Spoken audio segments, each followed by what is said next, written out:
Okay, we're going to wrap up today's lessons with the foreign exchange market, or maybe this is the first video that you're watching, so maybe this is just the beginning, but it's the last one for me.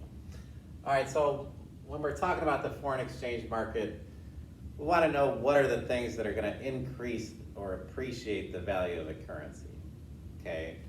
And it comes down to really 4 different categories: taste, interest rates, income, and price level. I have the mnemonic third, tastes and travel, okay? So if you're buying products, exports from that country, traveling to that country, that's gonna cause appreciation because you're gonna want that currency. If there's higher interest rates in that country, that's gonna make it more attractive for foreigners to deposit their billions of dollars into the United States or whatever country is raising interest rates. So an easy situation to remember is, you know, the 10-year yield has gone up, 10-year bond has gone up, interest rates very high over the last 4 weeks, and the Japanese have begun buying those U.S. Treasury bonds. They got to convert to U.S. dollars first, so that's caused an appreciation of the U.S. dollar. Recession or lower overall income, okay? The reason that causes appreciation is that if we're not making a lot of money, we're not going to buy exports, you know, from other countries. We're not going to travel to other countries, so money tends to stay home. Conversely, recession in other countries,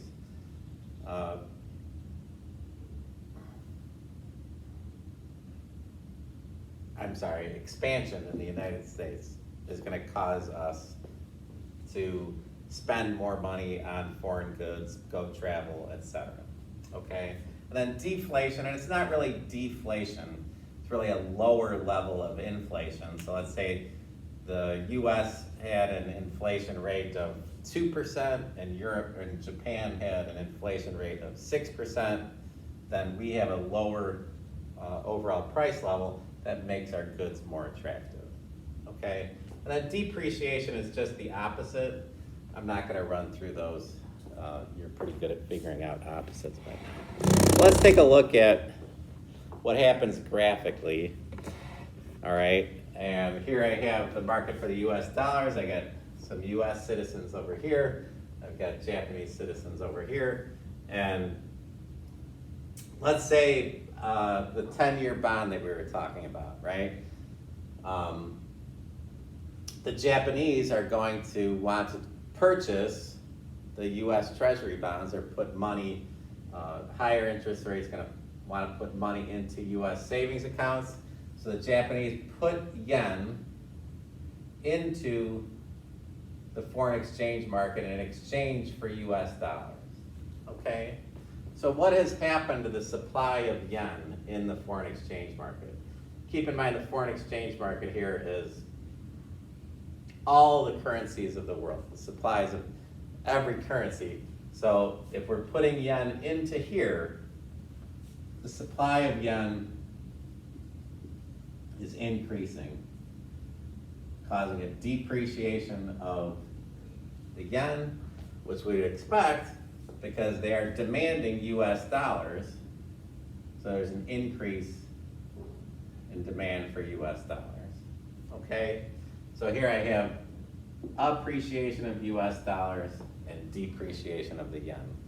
Now, what makes this and what should make it easy is that what happens to demand for yen, that also causes depreciation. If they're putting money in US banks, they don't need as many yen. They're not demanding yen, and Americans are not going to demand yen. So there's going to be a decrease in demand for yen. So it's a double whammy on depreciation. And then here, what happens to supply of US dollars? Well, the supply of US dollars has gotten taken out of the foreign exchange market, so we have a decrease in supply of US dollars. All right, a double whammy of appreciation. All right. I think the best way to look at this is still to keep in mind that demand for one increases and supply of the other increases. So this shifts to the right, okay, and then supply shifts to the right.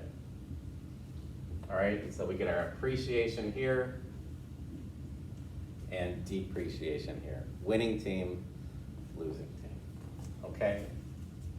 All right, so let's take a look at the opposite situation. We don't want our currency to always be appreciating, because then we'd have no exports. So let's say the 2021 Olympics are coming up, okay? If the 2021 Olympics are coming up, we've got Jen, Ed, and Sue, okay? They want to go to the Olympics. Sue is pretty tall, actually. So they're going to put US dollars into the foreign exchange market. So the supply of US dollars increases, leading in the depreciation of the US dollar. So we know there's an appreciation of the yen, which would make sense. Demand for yen is Jen, Ed, and Sue want to go to the Olympics, the 2021 Olympics, and the demand for yen increases, causing appreciation. Okay? All right. Some other things. Let's say that the United States purchases more microchips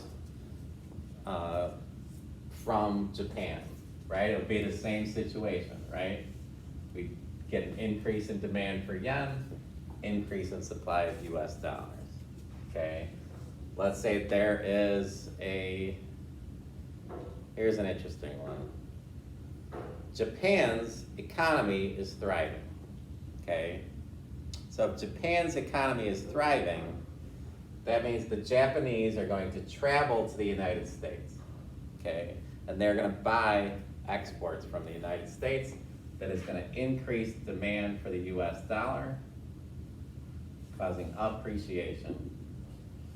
And that is going to increase the supply of the yen, causing depreciation, okay? When talking about currency markets, it's all about the flow of the money. Where is the money going to?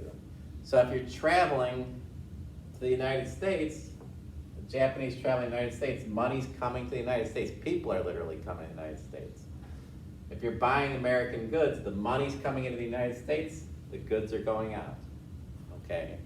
So just think about where is the money flowing. If the money's flowing to a certain place, that means that it's appreciating. Okay? All right, very good. That's all she wrote.